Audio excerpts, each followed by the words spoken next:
Enabling biometric login on KuCoin can enhance the security of your account while providing a convenient way to access it. Follow these steps to set it up. Step 1. Open the KuCoin app.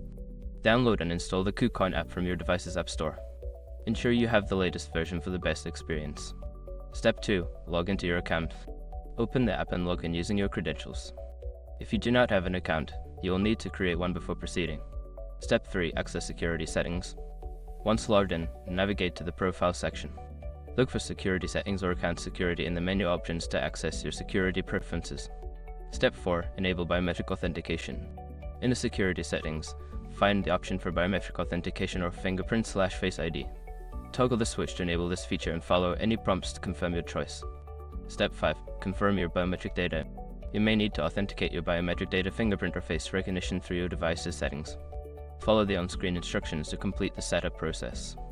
After completing these steps, your biometric login should be enabled, allowing you to access your KuCoin account quickly and securely.